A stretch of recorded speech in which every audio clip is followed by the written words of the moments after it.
Hey, I'm Ted Santos, and you know me for being able to talk about business and intimate relationships. Both of those on their own are very complex topics. To be able to merge them and bring them together as one is even more complex. So, as you see in this topic, what stops people from being leaders? I am going to actually integrate the two, intimate relationships with professional, being a leader in the business world. So I'm going to start off talking about intimate relationships, and then we'll bring it together. And then, so we're going to weave in and out of this. So what we know is the U.S. is filled with independent women who claim men should be able to lead a woman.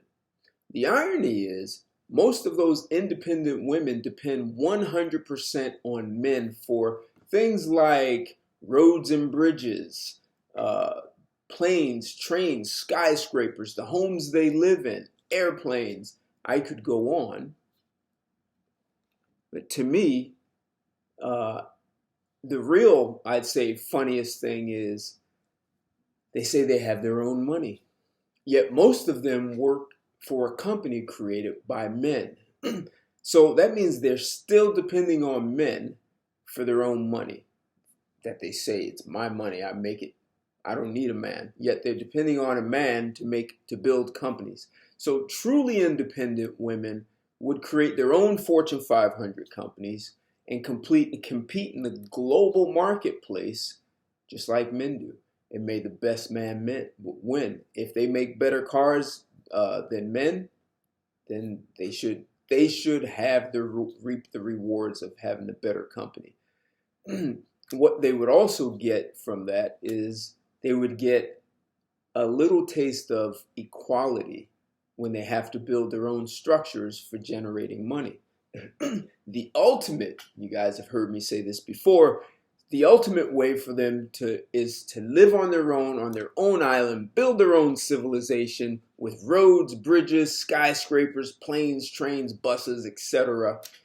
And that would help them understand equality when they have to have their own power grids and water supply systems and grow their own food. They would understand what men really do. And it would also give them a much deeper insight into leadership if they didn't have to depend on men at all. So most people have an interesting view of leadership. And at the end of this video, I'm going to say something that completely contradicts what I'm about to say. So stay with me. For most of the world, they oversimplify this notion of leadership. They think of a person who's confident, charismatic, influential, able to tell others what to do. You know, the boss person. They can hire and fire, you're out of here. They're able to guide others along the way. They have a presence and a host of other characteristics. Those are characteristics given by, I'm going to call the Monday morning quarterback. You know, that person who's up in the stands watching the game and they're not in the field, and they have all the answers for what that quarterback should have done. On the field, though, where the game is being played, there's something else happening aside from those list of characteristics, some of which I gave, and many you can make on your own. And the only way to know what's actually happening on the field is to get out there and play. However, if you do choose to stick to the list of characteristics, you may find more problems than you anticipated. Unfortunately, the idea of leadership is being shaped by the media. Some of you may have a problem with that, but just think about this for a second. Even people who have the title of CEO may have been influenced by the tough demeanor, of a CEO they saw in a movie. In the movie, it worked. There are many examples of leaders in movies. I mean, just take The Godfather, Scarface, Braveheart. I showed a movie called Patterns, made in 1956. movies about war, the generals, movies about gangs or the rebel movement. They all have leaders that display characteristics. And those movies influence people and have them believe that that's a leader. So one of the biggest challenges with attempting to emulate a Hollywood version of a leader is you're so focused on looking like someone else. So think about it. Just hear me out. See, that becomes a trap where you unknowingly are trying to look good. In other words, if you look like the guy in the movies, you'll be a leader. If you get it right, you should look good. And when you focus on looking good, you're not focused on being a leader. Right? I did it right. Did I do it like in the movies? Did I look good? Like, that's not leadership. And the authentic version of you is smothered by someone else's image. And see, when it doesn't work, it might seem like you don't have good followers. And in a company, you may start yelling at people, hey, what did I tell you? I'm the leader, I'm the boss. Or you begin firing people. See, that strategy is no different than attempting to copy the moves of a quarterback that you saw Sunday in Sunday's game, right? You're trying to copy and do exactly what you saw him do, but that quarterback is trained for that position. They have a mindset, and it gives them the freedom to move, and their teammates trust that they have the ability to perform. They know what they're doing. They've practiced with them. But that person has trained before they even made it to the NFL. They know what they're doing. They are fully functioning as themselves on the field. And there's a different mindset than what the guy in the stands who's watching and believes he knows what's happening, but you can't see and be who that quarterback is. That's a big challenge when you attempt to emulate someone else. So I'm going to say this. The best leaders, they understand that they are in the business of possibility. And so that means they're constantly creating a new future that doesn't exist. So that requires a huge commitment that requires just a huge commitment, period, right? So imagine you're in the business of possibility. You're the Steve Jobs creating this iPod or this iPhone for the very first time. Even the computer, it hasn't been done. No one's done this before. You know what happens? Things go wrong. You have breakdowns. And how you manage those breakdowns will determine whether you come to a complete halt or progress continues. You're going to be yourself, and breakdowns is a big part of a leadership's job, being able to deal with those breakdowns, even how the media talks about you. And perhaps what is most important is leaders are tasked with creating an environment that allows people to perform at a high level. You know, imagine that quarterback, right? He's creating an environment. The coach of the team creates an environment so people can perform at a high level. He makes sure people have the resources to do the job, and especially if they're working on projects, initiatives that have never been done. Therefore, there's no blueprint. So you really need the resources. Sometimes you don't know all the resources you need, but you need an environment that supports. Like if you fail, you're not going to be fired because you're working on something that's never been done before. Now, imagine Thomas Edison and those people creating the light bulb where it failed over 10,000 times. Leaders also need to be able to work with people smarter than themselves. And that's a really big talent.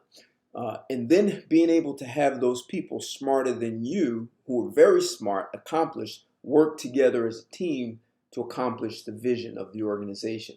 So, imagine you're a quarterback for a team and you're telling your people, you have these high performing athletes and you're telling them how to do their job, how to run their patterns, how to block. Every play you're telling them what to do. Most people won't want to work with you if you're that quarterback. Same thing happens if you're a leader in an organization and you're micromanaging. Micro leaders who micromanage, they may have the title as leader.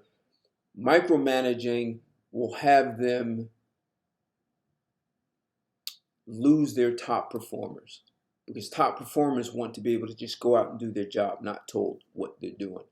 They expect constructive criticism, but micromanaging is not the boss that people, I'm a boss. So, and let me just say this. There's a book called Good to Great by Jim Collins. Really good read. And Jim Collins looked at what it takes for a company to not just be good, to go from good to great and be great for 15 years or more. And what he found was those companies that went from good to great had what he called a level 5 leader. And interestingly enough, a level 5 leader was never charismatic. Never. Instead, they were kind of humble. And they were no nonsense at the same time. They had an open door policy, meaning that they were approachable for staff and management. They understood the importance of having the right people on the bus, not because the right people were yes men and just did whatever they said. In fact, the right people may ask questions that the CEO hasn't. They may question whether this strategy or we're doing things the right way, but they also have solutions and different ways of looking at their situation. A level 5 leader is going to stretch his people beyond just ordinary business as usual, and they're going to display a high level of trust by delegating important tasks to their people. Right? Delegation, as opposed to the boss who can do it all, and I don't need these people. The level 5 leader knows that they have to delegate, and that shows, hey, I trust you. You can do this important job. You can do it. And if you don't always get it right, it's okay. I'm not going to fire you. And what that does is when that level 5 leader retires, he's developed his people. Delegation is one way that there's a person who can fill his shoes as CEO and continue leading a great company. I'd say perhaps what's most important as a leader is to be authentically you. Get the right people on your team and trust them. Constantly develop them to ensure that they actually grow with the company. So if you're a $5 million company and then a 20 million and a 50 million and 100 million and blah, blah, that those people constantly develop so that you don't have to throw them, you don't have to fire them. And I'd say being your authentic self has a lot of value, because you know what? No Hollywood movie can make the best version of you. So, with that said, trying to be the leader you saw in Hollywood can often backfire and create a trap that's difficult to escape. Now comes the part where I'm going to completely conflict with everything I just said. In an intimate relationship, where I started talking about how women say, well, you should be a leader. Women claim independence and demand that men be leaders, and then women tell men what kind of leader he should be. I mean, isn't that funny? You should be a leader, but I'm going to tell you how to be a leader and what you should do, and then you can lead me when I tell you how to lead me. When it comes to advertising, ad agencies, they actually love women because it's easier to influence women than it is to influence men. It just is. Call it brain neurobiology, whatever you want to say, it just is. So you notice a lot of ads target women.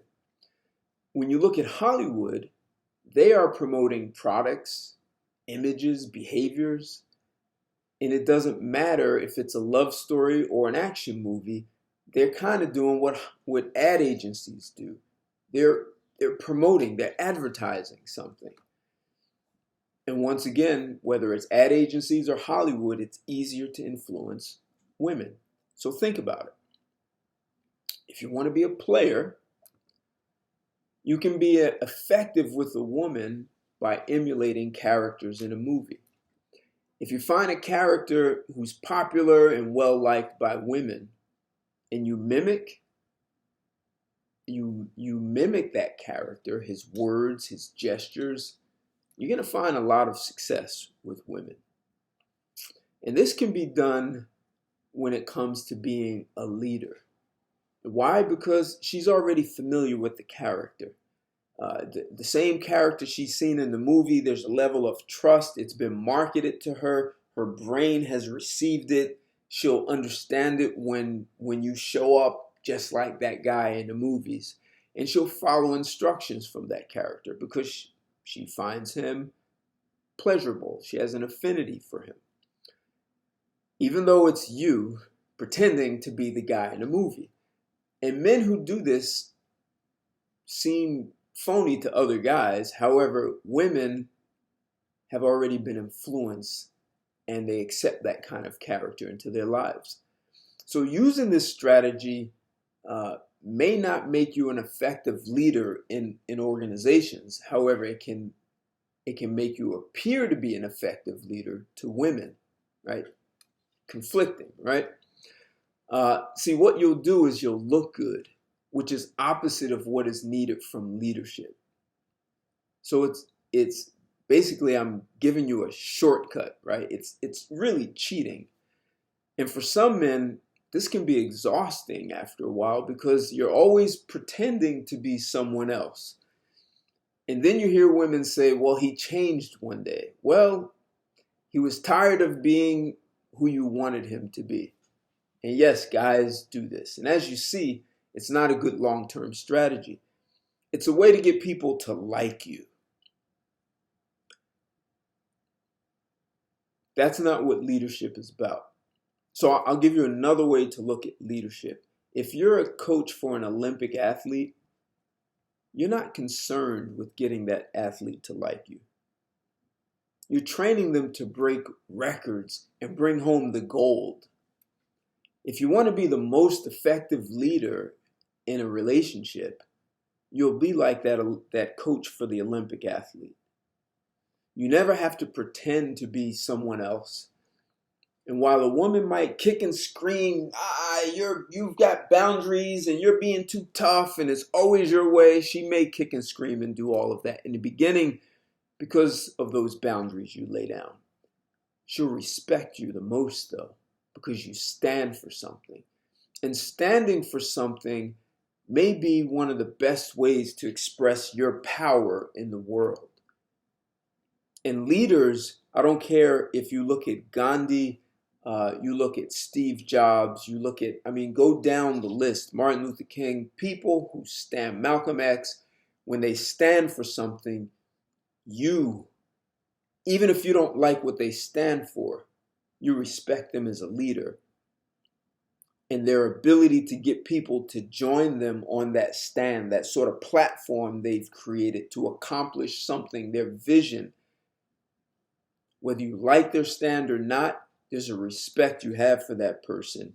And that is what you prefer to have when you're a leader in an organization or a leader in a relationship.